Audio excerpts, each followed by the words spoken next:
The following may contain offensive language, adult humor, and/or content that some viewers may find offensive.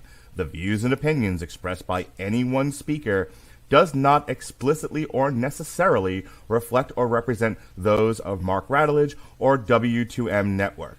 Please listen with caution, or don't listen at all. TV party tonight! What? TV party tonight! Oh! We got nothing better to do than watch TV and have a couple of brews. Don't want to talk about anything else! We don't want to know! We're dedicated to our favorite shows! Oh, my circuits! Everybody loves Hypnotoad! Scary dog! Pearson at Blurnsball! Futurama! Good evening. You are listening to a Radulich Broadcasting premiere podcast, TV Party Tonight. I'm your host, the mandated reporter, and frankly, I'm mortified, Mr. Mark Radulich. And tonight, our favorite show is Star Trek Lower Decks Season 3, the third season of the American adult animated television series Star Trek Lower Decks, is set in the 24th century and follows the adventures of the Lower Deckers on the starship Cerritos, one of the Starfleet's least important starships. The season was produced by CBS Eye Animation Productions in association with Secret Hideout, Important Science, Roddenberry Entertainment, and Animation Studios Titmouse, Mike McMahan serving as showrunner, and Barry J. Kelly as supervising director. Season 3 took place between August 25th and October 22nd of 2022, and we are just getting to it now in the year of our Lord 2024. Hey, I'm not as social as I used to be, and we're trying to catch up on shit we missed when I was. And ladies and gentlemen, here he is, Canadian Daddy himself. Ladies and gentlemen, from our Canadian offices, this is David Wright. How do you do, sir? Well, I do declare, my good sir, I had a mighty fine time watching these here images on this picture box. And that's as much Mark Twaining as I'm going to do. Perfect. Yeah. I think it was season 4. I think we already did season 3. It's funny. Like every person I talk to about Lower Decks, they keep thinking it's season 3. Yeah, it's weird. It's like nobody can believe that this stupid cartoon has gone on for so long. And it's geared up for season 5. Like, this is going to keep going. The other thing, and we can start off with this, way back in the yesteryear when you were like, we should talk Star Trek Lower Decks. I'm like, Dave, I don't want to. I don't want to talk cartoons anymore. I don't want to talk stupid shit. Yeah. I don't for context, everyone, he was suggesting that we do Star Trek Discovery. And being a good friend, I had to intervene. I was doing that for your benefit, and then you were like, "Please don't." But you're like, "I'd rather do Star Trek Lower Decks." I'm like, "No, this seems stupid." And then you're like, "Please just watch it. You'll be convinced it's good." And then it was. And I was like, "Well, this was like the surprise hit for me."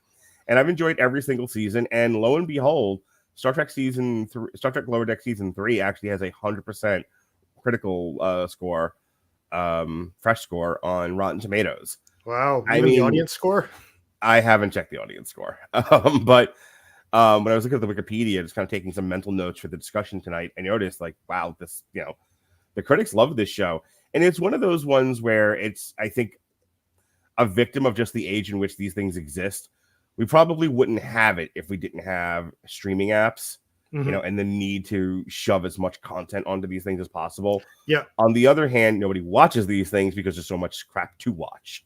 So people are missing out on a quality show with Lower Decks. If you're sleeping on it, and I don't know why you're watching our review if you are, but if you're just like, we just like the cut of your jib and we'll watch anything you talk about, even if we don't watch. Stop watching us. Go watch Lower Decks, then come back. Yeah, that's a short review. Plugs. Yeah, all right. And tomorrow on the Radulich Broadcasting Network. Yeah, tomorrow. Oof. We got to talk about Echo. Oh dear. Yeah. Oh, is it? Yeah. Go ahead. You keep trying to say Oh something. yeah, no, sorry. I started watching Echo, but if you guys are already doing it tomorrow, then yeah, no chance of me. It's only a 5-episode watch. I know it's only 5 episodes. I'm not doing that in a day. Here's what I'm going to tell you: it's not worth watching. Okay. I kind of watched it. I kind of watched it as a favor to Alexis, and also because it was supposed to be a lead-in to the Daredevil show that had to be scrapped and rewritten. So, and from the sounds of it, now you know why. All right, but let's talk about a much better written show. Star Trek, back to good writing. Season 3. So the first episode, I want to start off there. Usually, as I was telling Dave before we started the show tonight, there's usually some sort of thematic thing or structural or craft element that I focus on. I don't really do episode by episode anymore, but it's all good. And the writing just continues to be solid. There was no great unifying storyline in this one. But there's a bit of a through storyline, but it's very episodic overall. There were a couple of things that carried over from one episode to the next. The first episode, I would say, now that I said that out loud, I'm going to correct myself and say Mariner's ongoing frustration with how Starfleet operates and the lack of faith anyone has that she can be a good officer or ensign. That was, I think, if there was a theme to the show besides some of the stuff they did with Jack Quaid's character, I would say it's that. And it starts with episode 1. Episode 1, her mom gets framed for something, I don't remember what, but she gets framed for committing a crime, and the starship almost gets decommissioned. And Mariner, despite the loggerheads that she's constantly in with her mom, despite the tension between the two characters, knows that her mother would never defy Starfleet and break the law. So she goes on almost like a suicide mission to prove her mom is innocent. After being told by everybody and their mother, don't do this. This will work itself out. Starfleet will discover the truth and she will be, absolved of any kind of guilt. And Mariner's like, no, the system never works. I feel like I just had this conversation last night in The Beekeeper. She's like, no, the system never works, and I have to go outside the system to save my mom. And everything she tries fails. The whole mission objective fails. There was a lot of allusions to Star Trek 3 in this one. And you can actually see it in the poster that I have behind our images tonight. That there was definitely a lot of influence in the search for Spock, where they steal the Enterprise. They go after him. They then have to blow the Enterprise up. And, they are sought for court-martialing by the time it's all over. But it's like, no, it has to be done. It doesn't matter that Starfleet said, don't go after Spock. We're doing the right thing for the sake of doing the right thing.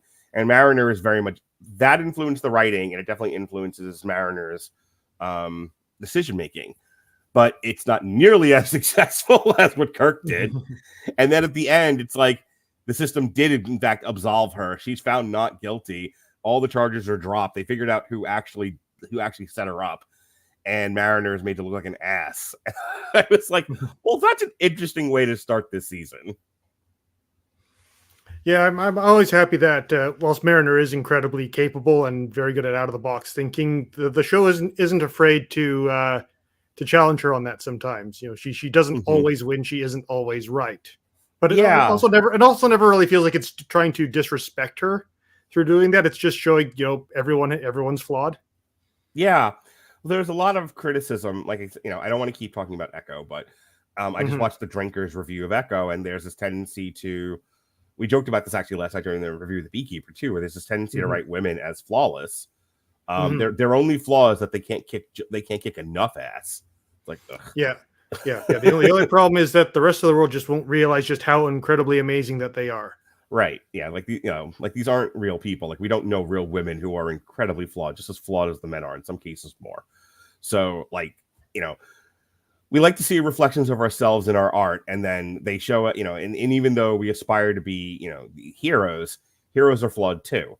And it's just such a failure of writing in Hollywood right now. And this is one of the few places in Hollywood writing where that doesn't seem to exist. This almost feels like nobody at Paramount pays any attention to the production of this show. And that's a benefit. Yeah, and because no one's paying attention, they're allowed to just be good writers and write solid entertainment. Yeah, who'd have thunk it? Yeah, it's like Batman the Animated Series. We don't care what you do, just we need a Batman show on TV for the ratings. It's like, you want to do it on black construction paper? Fine, whatever. Just get something up by Tuesday. Right. And oh my God, it's like a cultural icon. It's the best Batman thing ever. So what did you think of that first episode? Like you say, the whole stealing the starship thing, that's been done We've seen it done a few times before. Mhm. But yeah, it's I do like the the gotcha at the end. Where you think that okay, she's going a bit crazy here, but yeah, she's got to defend her mom, and it's like no, actually, it turns out that the courts actually worked. They can't Right. be, Starfleet there's a lot of competent people in Starfleet running things, so they actually took the time to investigate. It's almost at the level of parody. And the other thing is, one of the things that often gets said, like, it's a pitch meeting gag. We've said it on our reviews. Yeah. Why does this thing happen? Why does that thing happen? Why does this incredible thing work out? Why does the Joker's plan in the Dark Knight go off as well as it does? So the movie can happen, so the show can happen. And it's so funny because nothing worked in her plan. This was one gigantic failure after another, to the point where like her most truest and ardent friends, are like, please stop. You're hurting us all at this point. And she's like, no, I got to save my mom. And it's like, nothing you have done has worked. And I was like, that's also an interesting take on this particular, this particular writing is a lot of the stuff works too well all the time. And then they're like, no, what if none of it works? What if it's all bad? And she's just, at the end, she's like covered in purple goo, and she's just, and then they all walk in like, yeah, none of what you did mattered. And it does kind of set the tone for the rest of the season. Later on, and I guess we can transition into this. There's an episode where one of the things that's a through thread through this through season 3 is she is assigned to shadow the second in command of the ship. Ransom. Yeah. And Ransom is obnoxious, and he's very full of himself. Yeah, he's basically like Riker Kirk. Yeah, and he's also not tremendously fond of Mariner. Like this kind of a police academy thing. Like, I'm going to be hard on you, so you'll quit because I think so little of you. And she rises to the challenge, and there's a lot of really fun banter between the two of them. A lot of like clashing of styles and stuff. But one of the assignments that she's given, he keeps giving her shitty assignments so that she'll eventually just give up and leave. One of them is they have to go down to like what's like a career day or something, where they have to like man the Starfleet booth. And they're next to the archaeologist, and she's like and she's like a girl Indiana Jones in space, and it's great, and they're like, she keeps like teasing Mariner and everything, and like really making Mariner question whether or not she really wants to be in Starfleet. And at the time she does. This pays off later in the season, where a news reporter is sent to interview the crew and the captain, and then because her mom, the captain, is an asshole, wants her to put her best foot forward, and it's always like, hey, sweep everything under the rug, let's not show her how we really operate here. Let's give her this fantasy that we're awesome and spick and span. And so of course she tells Mariner, for the love of God, don't talk to the reporter. Yeah. And so the reporter ends up doing like an expose on the ship, and it's all these horrible stories that have come out, and it's assumed Mariner told her those stories, so she is drummed off the ship. Yeah. And this is the point that I'm getting to. The payoff is shortly after being drummed off the ship, she quits Starfleet, and she goes to become girl boss Indiana Jones in space. Yeah. And it's so funny because like it's hard to tell with animation, but they somehow captured the radiance of happiness in Mariner's character as she's swinging from a vine in space, getting gold totems and running from aliens, like there's Zulu tribe members. It's really awesome. I'm gonna take a breath so you can respond to any of that. It's I like it. Yeah, they really do. This is a very character focused show. I think we say that every season we review. This is not big idea sci-fi. This is more character drama, but it's well done. And you sort of see in the first episode just how Mariner cannot trust authority. Right. She's very, very controlling. It's like, I have to be the one to fix this because I'm the only one who can. Right. If someone else does it, they might screw it up. And again, we get the comedy of her not her not succeeding. Right. But you see that she is someone who's very dedicated to her ship and her crew and her friends, and will do anything for them, even if she is like a giant pain in the ass to the to the upper ranks. To her mom too. Yeah. You know, for the amount of shit she gets from her mother, she's loyal to her. And her feelings are incredibly hurt when her mother's like, I believed you betrayed me, and told her all these terrible stories, and turns out it was the crew that did it. And then drummed her off the ship. And Mariner was like, look, not to get too personal, but like I think we've all been there to one degree or another, where you try and you try and you try, and the person you're trying for does not appreciate you, and it just you get to the point where you get fed up. You're like, well, you know, if you don't see the good in me, if you don't see, you know, how much I am trying for you, why am I continuing to do this? I'm just hurting myself at this point. And that's the point that Mariner gets to when she quits Starfleet.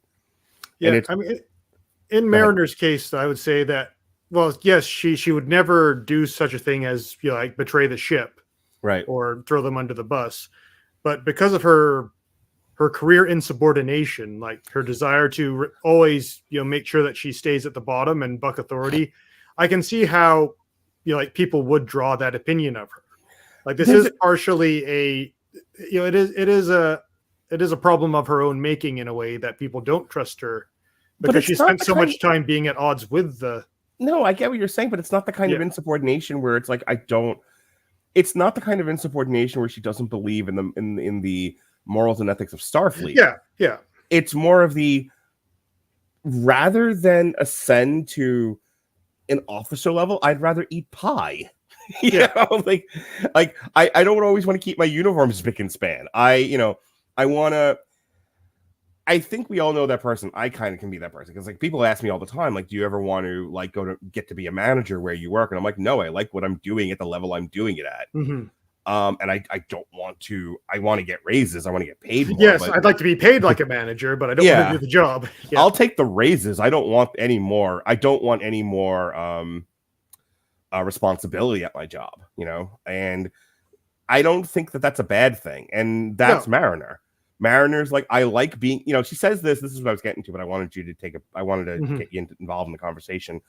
You know, she ends up leaving the archaeology gig because she feels like this is a little too loosey-goosey. It's a little too freelance, and I want to be a part of something bigger, which is laudable. It's an element of her character that's written into her that makes her, it's another thing that makes you as an audience member like her and cheer for her and want to see her succeed in the face of, you know, constant problems. You don't so much feel bad for like Mariner versus the universe. The big conflict that you want to see resolved is Mariner versus Mariner. Yeah, you know, she is her own worst enemy in many respects. The thing about, like I said, the thing about Mariner is she's not bucking Starfleet because she doesn't like Starfleet. She's bucking Starfleet because she does not want to be anything more than what she is. She wants to. She's Johnny Lunchpail. She wants to show up, go to work, punch in, go to work, do what she needs to do. Punch out and go home. Yeah, nothing wrong with that. Well, I mean, she sort of mentioned before, you know, like lower decks, you get your hands dirty. You're there on the front lines in the situation, right? Whereas in the upper ranks, you have like all these rules and protocols and egos and politics, and she just sees all that as getting in the way of actually accomplishing things. To quote my son, I'm going to say something controversial. This might get me canceled. Okay. There's a lot of Kirk in her. I can't believe you've waited this long to say something cancelable on this podcast. I know, my God, first time ever. I know, like we've only been like doing the disclaimer at the beginning for about a year. You know the history of that disclaimer, right? I'm not sure. Go ahead. I had Jeff on from the Bleeding Edge on one of the shows, and he was saying all manner of filthy, misogynistic stuff. And I was dating somebody who was a paralegal at the time, and she heard him. And she was like, do you support what he said? And I'm like, no, but I think it's funny. And we're trying to do entertainment here. And sometimes entertainment's going to be raw and, rub people the wrong way. And she was like, okay, I'm going to write you a disclaimer because you need one. Yeah. And that was the story of that. That was from like 2020. Fair enough. Yeah. Well, it was probably good advice. considering the amount of people we've wished dead on this network, inside some people violence. Have wished dead. Yeah. We're all part of the Radulich Broadcasting Network, Dave. All of us. Anyway, my point being, I need to do. I think I hear the baby crying. So anyway, just to sort of wrap this up, what I was saying is there's a lot of Kirk in her, And I'm thinking again about Star Trek II: The Wrath of Khan. He's been promoted to admiral. Yeah. And he has led himself. I've talked about this when we did the retrospectives and stuff, but just for those who haven't heard me say it, Star Trek II: The Wrath of Khan is about someone coming to terms with aging, getting older, trying to figure out what to do with the next chapter of your life. Mm-hmm. And Kirk has let him, and Kirk is sort of in like a quasi depression at the start of Star Trek II, where he's like, we are driven to succeed. We are driven to push ourselves to try to write, do the next level. Do our bits for God and country at the best level that we can. And sometimes it's like a Faustian bargain where you get success, you get money, you get all of those things, but you're deeply unsatisfied. You miss what the job once was. Because at that high level, you're not doing really the job anymore. You're doing more administrative stuff. You're doing more command stuff. Yeah. And that's where Kirk is at the beginning of Star Trek 2. And there's a lot of conversations throughout the movie about, kind of longing to be young again and to be at the head of that starship as the captain, going where no man has gone before. That's a lot of Mariner. Mm-hmm. It's so funny because the show has such reverence. It doesn't happen a lot in high IP where the writers of anything have any reverence for the IP they're writing for, but this one does.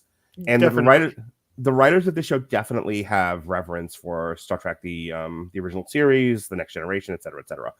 So when the characters talk about Kirk and Spock and Picard and et cetera, they always speak of them like these are these legendary characters. And in universe, they are. And in universe, they are. Like these are big names that everyone who would, in Starfleet would know. Right. But by the same token, she knows the story of Kirk. So she looks at Kirk as almost a cautionary tale. Look what happened to Kirk.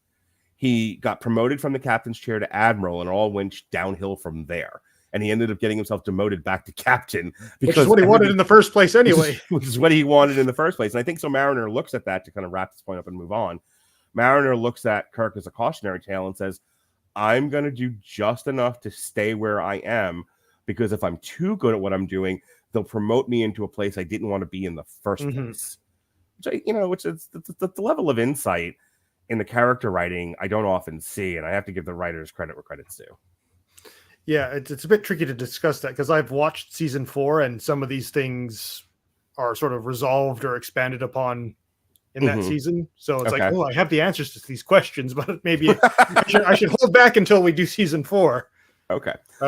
But as we see her, I would say she just, I agree with you on the, everyone rises to their own level of incompetence bit, or the whole idea that you start a job because you want to do that job, but then you get promoted into a more management position. It's like, now I just do paperwork and tell everyone else what to do. Like I just I wanted to do the job I signed up for.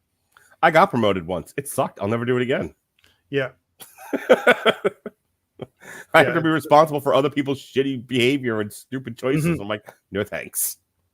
Yeah, like you get that, like in the military, like jobs like pilots, like you get promoted enough, now you're a squadron commander, and it's just all like paperwork and meetings and I want to fly a plane. I just wanted to fly a plane, like But you're so good at flying a plane, we took you out of the plane. Exactly. It's you know what happened to Tom Cruise in the Top Gun universe? He was so good. He was so good at flying jets, they took him out of the jet. Yeah, well, actually, but he was so bad at anything other than that, they kept putting him back in. It's like Ed Harris at the beginning. It's like you should be like an admiral by now or a senator, but here you are a captain. Which if you're not captaining a ship, the rank of captain is not that high up in the military. It's not the bottom, but it's not the top. But yeah, for someone being Maverick's age in that film and still a captain who joined when he was a young man, that's like you've done something wrong in your career, son. Like, but anyway, That's a different movie. That is a whole other universe. All right, but I think we've kind of done Mariner. I'm gonna tag you in and say, what do you want to talk about next?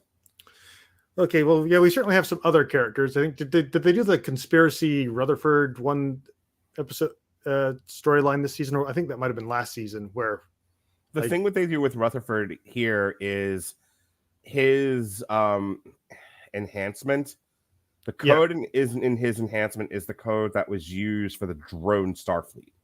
Right. Yes. Yeah. Yeah. No, I'm with you here. Yeah. It's been a while since I've done season 3, so I'm trying to quickly remember everything that happened. Let me refresh your memory real quick and then sure. tag in. So there was 2 things with Rutherford of note. One, the one episode where he gets like shocked or whatever, something happens to him, and evil Rutherford takes over. Yes. That was the season. Yeah. Yep. So there's that. And then later on, they touch back on it about they've got the one admiral who is who set up the Cerritos for failure so that he could prove that his drone starships were better for. Which, can we just talk about that for a second? Because Jesse and I have been beating this horse to death about, we are lurching and leaning towards 100% unemployment in the Western world as artificial intelligence, drone technology are starting to move us out of our jobs one by one. And it's funny because we think of that as like a modern problem, but I think a lot of people sort of with some forward thinking go, well, this is a problem that eventually reaches a resolution. We're just not going to have jobs anymore. We're going to be the Wally people. Yeah. See how this works. Yeah. To see what's going to happen. Everyone go to Flint, Michigan. And so by the time we get to the Star Trek world, like this was resolved in the 21st century. Like, why are we still doing this? And it's so funny that the writers were like, nope, this is going to be an ongoing problem in society where there'll be cycles of jobs that require human intuition, and then they'll get replaced too. And there's a cycle, just like there'll always be this cycle of we need humans, we don't need humans, we need humans, we don't need humans. And I think that was an interesting take by the writers of this show when they did the storyline where the admiral's like, I want to leave my mark in Starfleet, and the only way to do that was to replace the entire California class starships with drone starships. Yeah. And he uses and the whole point of me talking about this was he uses Rutherford's code, which apparently, if turned just the right way, is evil, which is exactly what happens in the fucking drone starships, which are like, Klingon class powerful, turn on Starfleet. Yeah, I remember that now. Okay. Yeah, very, very current year issue. Though I think that they've done sort of the automated versus non-automated, personnel or ships before. It's not quite uncharted territory, but yeah, here we got to see a bit more of like Rutherford before he was the way he was, and get a bit more of his backstory and sort of him deciding the person that he wants to be. Okay. Yeah. So he had a decent arc. I think Tendi, we got to see a bit more of her backstory as an Orion. Like the Deep Space Nine episode, I thought was quite fun. Remind me what happened in the Deep Space Nine episode again. He's trying to remember everything that happened. Right, as I think that there was some sort of diplomatic issue with some. Is it the one? Wait, the one where they go to the planet and and they send like the wrong crew down, because Ransom's trying to make a point. And it was like Rutherford and I think like another engineer and like nearly thrown into lava. No, that was a different one. No. Okay. Yeah, but I think like there was like an attack or an accident, and I think Mariner Tendi and another Starfleet crew member from Deep Space Nine who's an Orion, who's all like, I'm an Orion, we're all pirates, and Tendi's just like, shut up about the pirates thing. I vaguely remember this. I just want to do science and And at the end, we find out that really he's like, yes, he's an Orion, but he was like never really born and raised Orion. He was basically adopted by humans or something. So he's like, I've never done any of the Orion things. I just I'm only trying to look cool.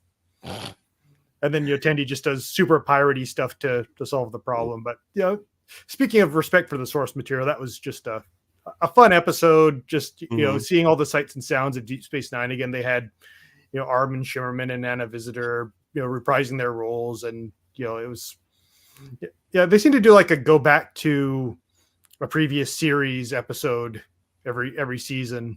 That's nice. That's nice for tried and true Star Trek fans. Yeah, absolutely. We should talk about Boimler. They do something interesting with him this season. Boimler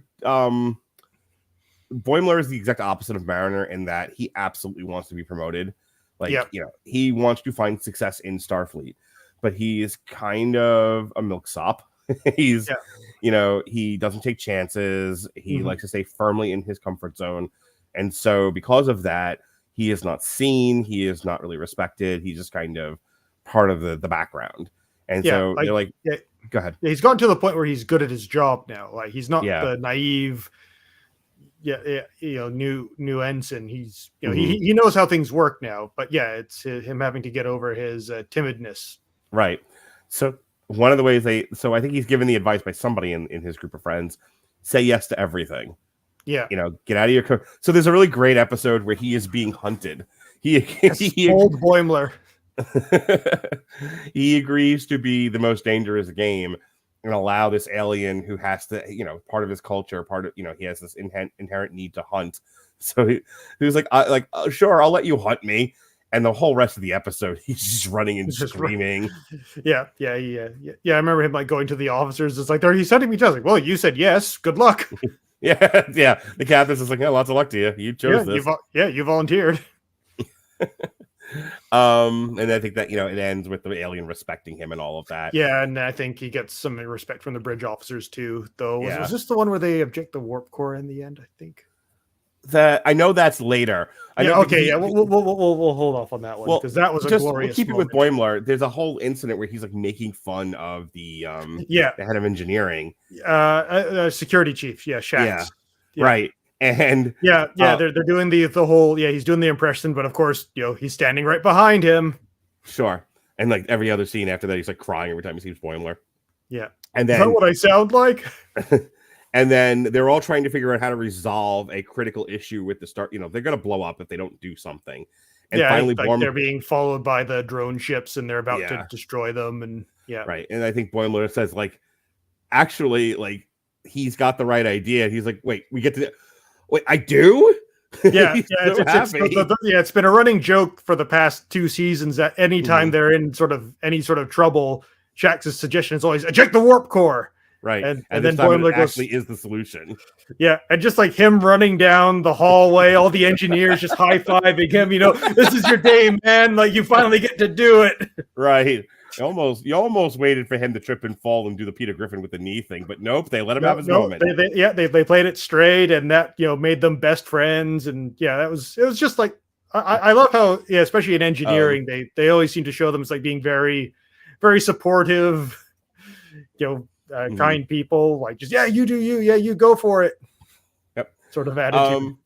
Was there any other episodes that you want to talk about before we talk about the season finale? Nothing is leaping to mind. Okay. So I want to go back to what I had talked about before, the episode where they drum Mariner off the ship, because it's almost like a 2-part story. Actually, sorry, I do have one. Go ahead. One here. Yeah, the episode where she tries to get all the engineers to go to a spa to relax. Yeah, go ahead. And then gets really annoyed because all they do is engineering stuff. I just love that because as someone who works in engineering, it's like, no, like, you don't understand. This is what engineers do to relax. Like, we like making things, we like fixing things. That's what we do for fun. Yeah, it was an interesting take on some people's human behavior, where making them not do the thing that they enjoy, that is also their job, is actually a source of stress, not a way to relax. You ever like meet people who, when you make them stop doing stuff, it's worse than if you just let them go do things. And it was that situation there. And I thought that was a fun thing to play on. But like during COVID, like I had to get a non-engineering job to, pay the bills. And like, I was just like, I need to build something. I need a project. I need to, design and construct something, or I'm going to go crazy. No, I get it. One of the reasons why I started podcasting was when I first had Lily, it was a lot of downtime in the house. I was a very dedicated dad. I wanted to be home, but home is boring. Yeah. Like, I can only watch so much television, and so like I started podcasting again because I had taken a break for a while from the first iteration of it. But like I just started watching a lot of UFC, and I was like, oh, I'll talk about this. This is fun. And I started podcasting as a way of like giving me something to do to kind of activate my mind and be social in a situation where I really couldn't leave. I had an infant to take care of. Look at me now. Yeah. But yeah, that was just one of those, like, I wish I could have just reached through into the TV and grabbed Freeland and said, no, you don't understand. These are engineers relaxing. This is how they work. It was like there was a episode of Deep Space Nine. It's, one of those where some bomb or anomaly hits the ship, and everyone's stranded in different compartments of the ship, and they have different issues to deal with. And one is Worf's trapped in engineering with the engineers, and he's bossing everyone around like they're on the bridge in battle, and it's just not working. And the chief engineer O'Brien just pulls him to the side, like, look, Commander, these are not soldiers; they're engineers. You give them a problem, ask for solutions, and set them loose to come up with something. Yeah, it's one of my favorite moments of Deep Space Nine, because I let you say it because you started to talk about it, but I had to hold back from cutting you off, because that is one of I often quote that on various podcasts that we've done, where let them loose to solve the problems. You don't have to bark orders at them. And I'm like, yeah, that's good advice in general. Like, you have. It's funny. There was a period where I was like, I'm not going to do as much of this. I need to let other people do it. And it was like, here's StreamYard, here's access to StreamYard, here's the instructions on how to do it. Yeah, go make podcasts. And it's interesting what you get back when you just let people kind of create for you. It's also, even the way I do these, like, kind of just asking open-ended questions, because I never know what you people are going to say. Yeah. I never know what directions this is going to take me in. We've had a lot of fun conversations, because it doesn't always have to be like what's coming out of my brain and my mouth. I want to know what's coming from you, but I won't know unless I give you the opportunity to just talk. Yeah. And if it's too specific, then it kind of takes the fun out of it. So getting back to the two-part finale. I'm good now. Yeah. Good. They have the reporter come on. She sells the ship out, but it's all a plot. This is all a plot to get the California classes decommissioned. Yeah, so another admiral up to no good. Yes. For everything. Yeah, I mean, one thing I will say in Mariner's defense is pretty much all of the Admiralty is either incompetent or evil in Starfleet. Well, that's the thing. Like, it's almost an unfair criticism in this case, because this guy was just motivated by wanting to succeed and having a failure of imagination in doing so. Yeah, I mean, that's just kind of like an in-joke on Star Trek. It's like I know, right? and I'm with you, but to talk specifically about this particular admiral, because I want to credit where credit's due.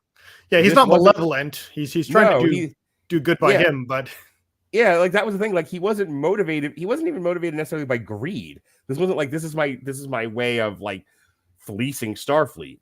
This was his line about, it's so hard to succeed at this level.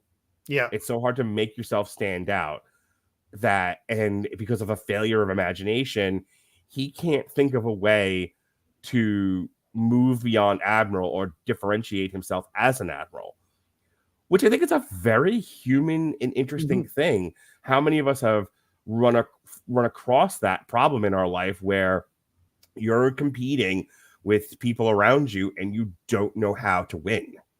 There's just something inherent about you where you're like, I can't figure out how to do what the people around me are doing, and I'm frustrated.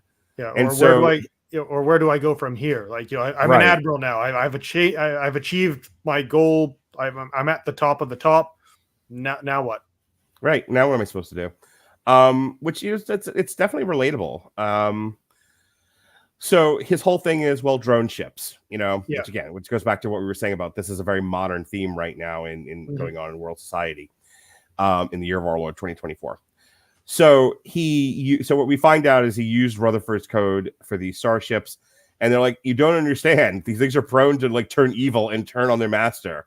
And he's like, no, it'll be fine. It's the critical drinker. Yeah, what could possibly go wrong? Be fine. It's awful. Okay, we're just waiting for Mark to catch up with the internet connection here, everyone. All right, how am I now? Oh, okay, yeah, you've smoothed out. Okay, cool. So the ship becomes, like, self-aware, and it then turns on the other ships, and now there's there's like 3 or 4 of these things.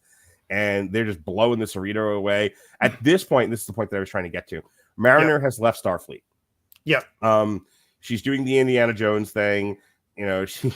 she's, off there with another, just having gay lesbian archaeology adventures like we all do. Yeah, somewhat. And it's just fantastic. And then and then she's just like, this is deeply this is fun. And it's definitely the break I needed from Starfleet, especially after, unceremoniously being drummed out. Mm-hmm. But is this all, she has that Jack Nicholson moment of, is this as good as it gets? And she's like, nope, I want to go back to Starfleet. And it's so funny because, like, the other character's like, but for why? And it's a legitimate question. Why would you want to go back to the partner that doesn't love you? It's shown you such animus. It's shown you such, disregard and unappreciation. And Mariner's like, nope, I love it.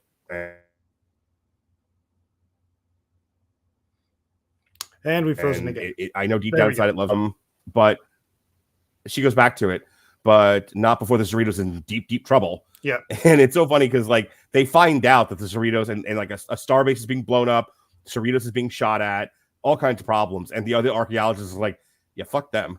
I'm not getting involved in this. Yeah, screw this. I want to live. Yeah.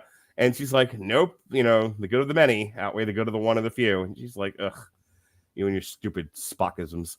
And so they go and they save the day. And, and in this time, Mariner contacts the other California class ships. They all show up and attack the drones.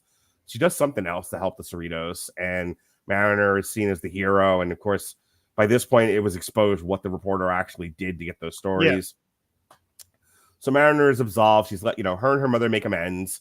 It's a really sweet. It was a nice arc for Mariner because, again, even in the first two seasons, I don't think they necessarily made her a hero. And this she does something very Star Trek-y, very heroic, which I liked. This isn't like the most tear-jerking, most emotional of shows, but this one got to me. This one I was like legitimately like happy tears when it was over. Yeah, and I think they got a lot of promotions at the end of the season too. Mm-hmm. Yeah. They're like second lieutenants now, which I think is a very good move because like you can't keep having people in the lower decks who are good at their jobs without the possibility of them getting promoted. Like, you need to kind of switch up the status quo from time to time. Like, we can't always do Danny and Johnny don't get along because of what happened in the Karate Kid. Right. Hey, real quick, what did you think of the episode where they were like writing a writing a movie in the holodeck? Yeah. It's like, I can't really remember that one too much, but yeah, I think it's like Boimler has his story, but everyone else keeps making changes to it. Right. And I think it was Boimler had found out earlier in the day, and they don't reveal this till later on in the episode, that the other Boimler had died in an accident. And it was like not a heroic death or anything. It was just a freak accident on the ship that killed him. And he was like struggling, and it was one of those, again, you would think like, the what's the other show? Rick and Morty. You wouldn't think like the Rick and Morty would write something this like pseudo philosophical, but the whole episode is about sort of the randomness of life. He's sitting here like this other Boimler, who was doing everything right, was doing everything the way that he should be, and was having success, and then just dies in a freak accident. Why? What is the purpose of all of this? What are we doing on this mortal coil? How do things end up this way? That's this show asking those questions through that character, which I thought was interesting. Yeah, and everyone else is just fooling around, having fun, and he's trying to use this to process his grief. And we've frozen again. Yeah. But yeah, it's an interesting thing, like the idea of that or that could have been me, or and then no matter how hard you try, all of a sudden just the wrong place, wrong time, things could just fall apart instantly. So yeah, the show does sprinkle in. You're having internet connection. Okay, well, one of us was having internet connections. I don't know who. I guess we'll find out when they listen to the podcast. Yeah, keep going. Yeah, but yeah, like as much as the show has a lot of good comedy bits in it, and it's mostly comedy, and there's a lot of references to other Star Trek stuff. There are those moments where it does delve into deeper stuff. And like I do find that comedies do tend to do that a lot. Like for all the jokes, like comedy is about observing human nature and then providing commentary on that. Like the best jokes are always the jokes where there's some grain of truth in it.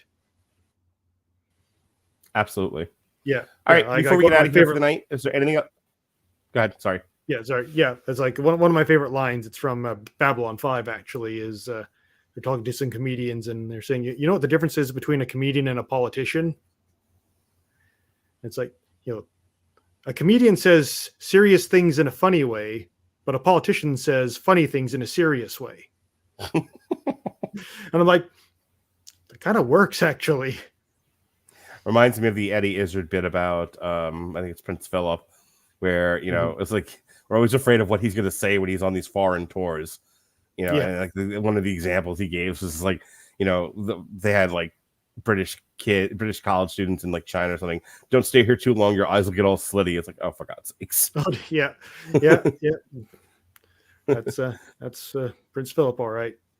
Yeah, it was a different time, but yeah, of a different generation. But yeah, like, well, even actually, we don't really talk about Rick and Morty that much on this network. But yeah, again, for all the humor of Rick and Morty, there's still some decent character work there of like just how broken of a person Rick is, despite his intelligence. Like you just see like he is a really damaged person, and it turns out even being the most brilliant person in all of the multiverses, can't fix that. Right. All right. Anything else about season 3 before we wrap up for the night? No, like again, I think very solid show. I think they've, most of the characters have settled into their, they've found themselves, but they're still showing these characters growing in their own ways. Yeah. I think Mariner has definitely come. I told you I had some real reservations about this show, and it was a bit of a rough start even in the beginning. It evens out towards the end of season 1, and in season 2, they knew what the show was. They knew that they pretty much had carte blanche to do some solid writing. Yeah. And I would say Mariner, Boimler, even, Rutherford and Tandy have come a long way from season 1. They absolutely take care to write these characters as progressing as people. They are learning, they are evolving, they are maturing. And it's been fun to watch. And I'm anxious to discuss, I think, season 4 next month. Yeah, I'm not sure when that's scheduled, but we'll figure something out. No, I know it's on the schedule. It's March, actually. The next time we'll be doing this is March 19th. We'll be looking at season 4, and then we'll be caught up on this. Then we have to figure out, I don't know what else you're on. You're always like on a Damn You Hollywood hither and thither. I'm sure you'll be on Dune. Yeah, Dune. Dune is a dead cert. I'll probably go see Deadpool 3. That's on my list of movies to see this year. Doing Has Been Hotel with Alexis when we figure out when that's happening. I'll be in and out as things happen, but right now, so far it hasn't really been a good year for movies. It's not looking like a good year for movies. Right now, the next TV party that you'll be on is actually next week. It'll be January 23rd. We'll be looking at Disenchantment Part 5. Yeah, and then as I said, I don't have your name in there just yet, but we have March 19th, Star Trek Lower Decks season 4. So that'll be the next couple of times you see Dave. And then, Dave is always one of those, it's like, hey, are you doing this? Yeah, well, I'm on that show. That's fantastic. Let me add you in there. Yeah, I pop in when I can. Yep. Yesterday, we reviewed The Beekeeper on Damn You Hollywood. We had a lot of fun talking about that. I really liked it. Robert had some issues with it. Take a drink. But we had a good discussion overall. And about how the nature of good and evil was handled in that movie. It's fun. If you've got some time and you can catch it before it leaves the movies and you want to support movie going, go see The Beekeeper. Tomorrow, as a favor to Alexis, I watched Echo because she could not get fuck all to review this fucking show. Not even Robert, who agreed to do it, and then found out that, as he put it, something came up, and I'd rather do that than watch Echo and talk about it. I was like, wow. For Robert Winfrey, who's like down to talk about anything because there's nothing else to do, was like, nope, fuck this show. I was like, okie doke. So I am stepping up, if for nothing else, than to be a whore for content. And I will discuss the variety of problems the show has. So myself and Alexa will talk Echo tomorrow. And then Thursday, we're going to have fun. Chris Bailey is back on the Radulich Broadcasting Network. Sorry, who? And Chris Bailey. Okay. Okay. Yeah. Well done, Dave. Wasn't sure you're talking about. Yeah. I was hoping I would have to ask you 3 times. Who? What? Who? What? Who? What? Chris Bailey? Okay, there. All right, there we go. Penny. Anyway, I got that reference. Thank you, Captain America. Thursday, me and Chris are gonna do a long road to ruin for the Flintstones movies, the Flintstones, and then the Flintstones Viva Rock Vegas. Next week, we are no damn you Hollywood, but we were talking Sons of Anarchy, then Disenchantment, and then Sean Comer is back on the network. We will be talking Street Fighter 2, Legend of Chun-Li, and Mortal Kombat Annihilation, because I am a glutton for punishment. All right, I want to thank David for hanging out with me tonight. This has been our review of Star Trek Lower Deck Season 3. Be well. I'm Mark Radulich. Be well, be safe, and behave.